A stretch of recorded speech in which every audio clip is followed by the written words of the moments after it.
definitely for me.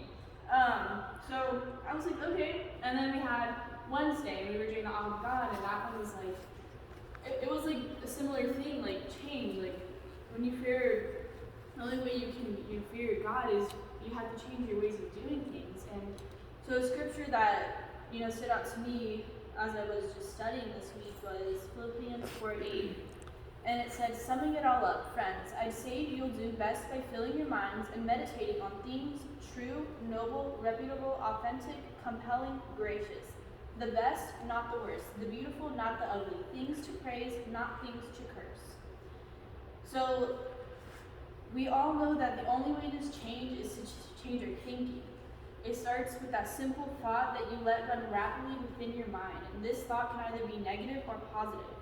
And it's up to you how you let your thoughts run. So on Wednesday we had talked about separation from God and how when there's an opening within our minds, within our hearts, the enemy can easily come through. Yeah. So the separation is caused by sin.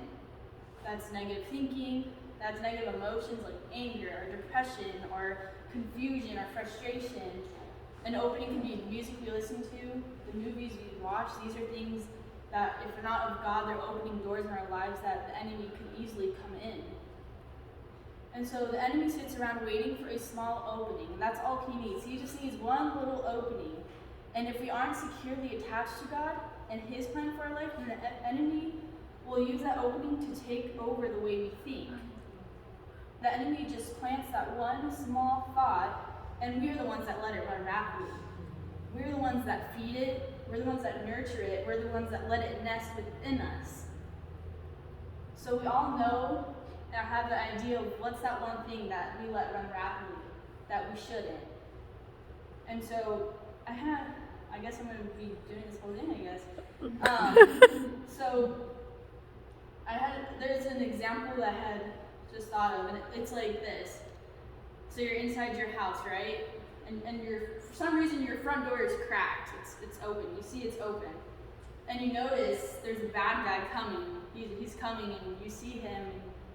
All you have to do is just lock the door. Just run and lock the door. The door's right there. That's all you have to do.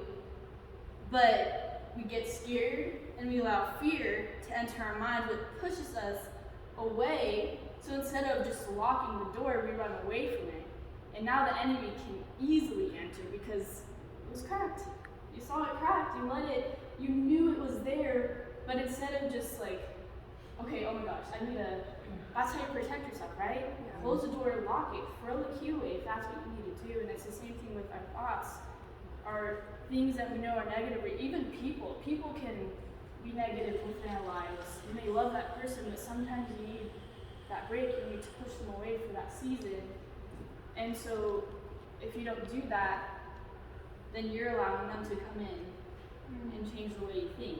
That's it. So I do have a question. So instead of feeding and nurturing the negative, why don't we suffocate and kill it?